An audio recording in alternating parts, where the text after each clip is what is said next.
Today's topic is... the hobby essentials. That's it. And where to get them. Good evening, ladies and gentlemen, and welcome once again to Waypan. I'm Cal. And I'm Sunny. Today we're going to go through the bare minimum tools you need to start in the miniature painting hobby. We've done a complete guide on why you want these tools, but it's an hour long, so feel free to check that video out after this. So here's what you're going to need. 3 brushes. A dry brush set. 7 colors and a wash. Primer. Flat edge clippers. 2 hobby knives. A wet palette, and we'll show you how to make your own. Glues appropriate for the model you're using. A pair of tweezers. Paper towels. Q-tips or cotton earbuds. Wet wipes. Baking tray paper. Toothpicks. Paper clips. Coffee stirrer sticks or popsicle sticks. Blue tack. And finally, a hobby friend. That's surprisingly little, Sunny. Are you sure that's all we need? Yes, it's true. This is all you need to start. Let's start with brushes. You'll need 3 brushes in the sizes 0, 1, and 2. Essentially a large, medium, and small brush. 1 brush for blocking in large areas, 1 brush for blending and precision work, and 1 brush for fine details. Many people in this hobby will rave about sable brushes because they tend to hold their tips better. Although I believe that you'll be better off in the long run starting off with sable. They can be expensive. Alternatively, you can learn with synthetic brushes, which are more affordable. This is a physical hobby, and a lot of it will come down to practice and getting to know your tools before you figure out what's right for you. I personally feel that I have more control with synthetic brushes, whereas Cal feels sables are better, but you won't know what's best till you extensively work with a tool. We recommend Israel sable brushes in size 0, 1, and 2 if you're going with sable brushes. And if you're going with synthetics, Vallejo Torre detail set in size 0, 1, and 2. What's next, Sunny? Next, a set of dry brushes. Dry brushes are good for quickly building values as well as highlighting raised textures quickly to bring out their details. It's one of the most overpriced tools. Dry brushing is a skill that will take time to master. It's not as easy as most people will make it out to be. It requires a lot of brush control and understanding the type of bristles you're using for the job. Hog hair brushes tend to be stiffer, giving a harsh and scratchy look, which is great for a beaten and worn metal or stone effect, but not for most applications where you might be looking to dry brush. We recommend soft makeup brushes, specifically this set because it is the set that will give you the most bang for your buck.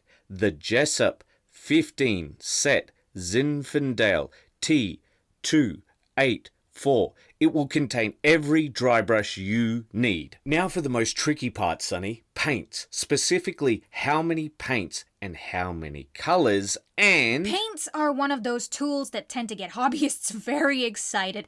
New colors, new formulas, another brand has innovated a new way to use their paints. It can be very overwhelming and you might feel the need to buy everything to be safe. But we're here to tell you that you only need 7 colors to start. A primary red, a primary yellow, a primary blue, black and white, and 2 skin tones that match your own, a darker shade and a lighter shade. When you're a beginner, the goal is to learn the craft, to explore, to seek to understand and master the skill. The reason that we're emphasizing starting with 7 colors is because you can make any color you want with these. Make color mixing become second nature to you. If you run out of a particular color, you instantly go from the mindset of, oh, I need X to, that's okay, I can mix it. The more you learn to work with your tools, the more resourceful and efficient you become. But Cal, this set might still feel quite limiting. Following the traditional color wheel won't produce vibrant colors if you want to give your minis more contrast. And what about metallics? In addition to the colors we already mentioned, here are the ones that we would add. A primary magenta, a primary cyan, a primary green, burnt umber and ochre.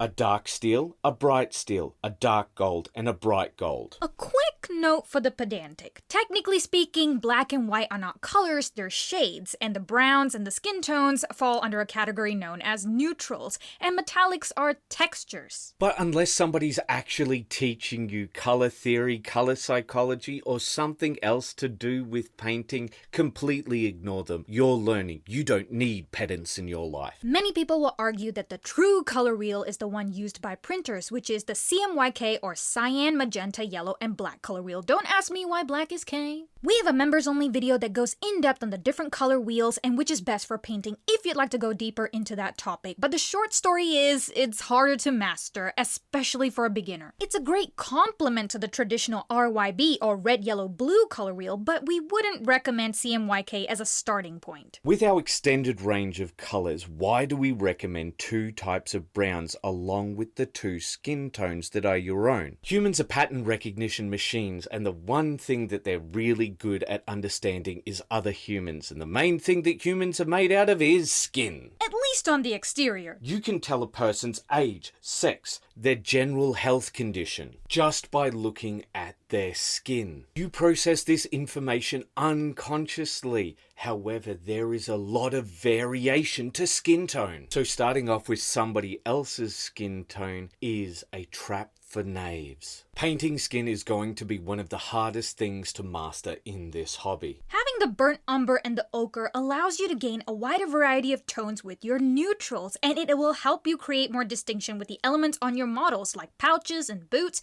But this is also why the traditional RYB color wheel is great for this, because you can mix your own red, browns, and ochres with those three colors. When it comes to metallics, understanding the way light interacts with metal surfaces and how the color profile changes with the environment can be very daunting. It takes a long time to fully understand and master. Whether it be true metallic metal or non-metallic metal, it is easier to start with the familiar, a dark metal to shade and a bright metal to highlight with. Now for what is probably the most important tool. You can't start painting without primer. A primer is an acrylic or enamel paint that has a much stronger bond compared to regular acrylics that you use for painting. It sticks to your models much more easily, and this allows your normal paints to adhere onto the model better. In our in-depth hobby essential video, we cover why an airbrush is more economical and versatile compared to using rattle cans, and why it's more beginner friendly than you think. However, in the spirit of someone who is dipping their feet into the hobby pool and not knowing if mini painting is something for them in the long run, rattle cans are great to start out with because you can dispose of them once you run out, as compared to a whole equipment set. Even though you can buy airbrushes for cheap, there is also the issue of the compressor and any other setup required if you're in a rental situation. Now, you can't paint minis if you don't have any minis to begin with. In this hobby, assembling your minis is the very first step that you do, and you will need to cut the parts out of the sprues that they come in.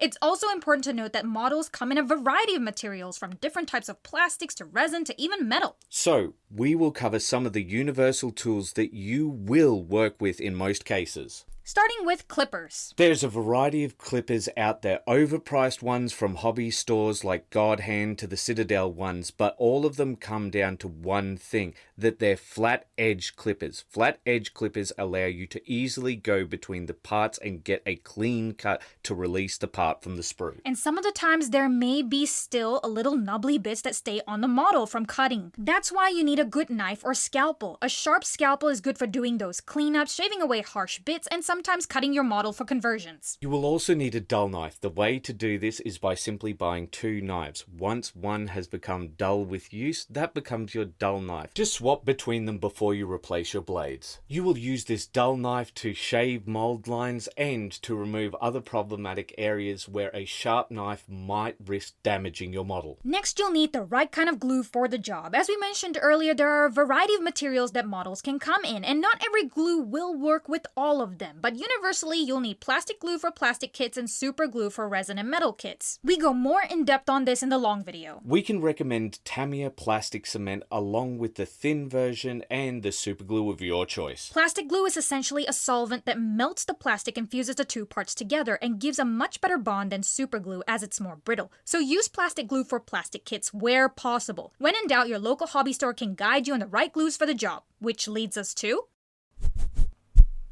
where to buy.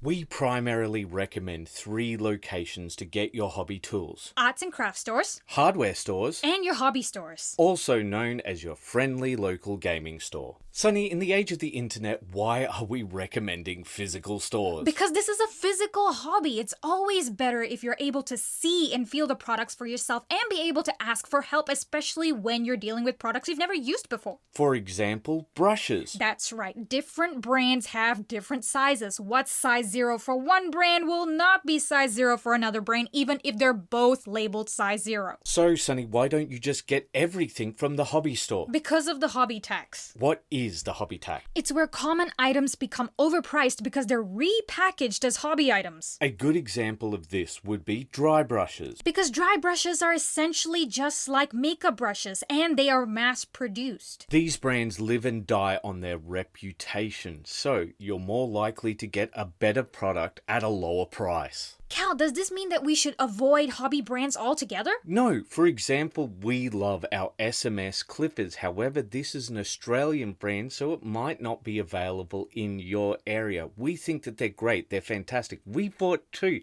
so that each of us have one. Some brands will trade more on their name than the quality of the product. For example, with Citadel, almost all of their tools are extremely overpriced. However, their paints are just fine. Speaking of paints, the key thing that you should focus on is availability and accessibility more than anything else. We went to a store that had a full rack of Vallejo paints, but only a small number of Games Workshop paints. So if you were going to this store, we would recommend you get the Vallejo paints. But if the opposite were true, we would recommend you get the Games Workshop paints. The reasoning behind this is simple. Whatever paints are most available are the paints that people will have the most experience with. This is why you want your hobby friend. Someone who can guide you on your hobby journey, because we are just a video. No matter how much we want to, we can't interact with you live. Better than 1,000 days of diligent studies is one day with a great master. Japanese proverb. If this video was useful to you, Share it with someone who will watch it. or become a member and help us produce more great content like this. After every video, we usually end with a skit or some additional information. But there's one thing we want you to do. Which is... Keep those brushes wet. Bye-bye. Bye-bye.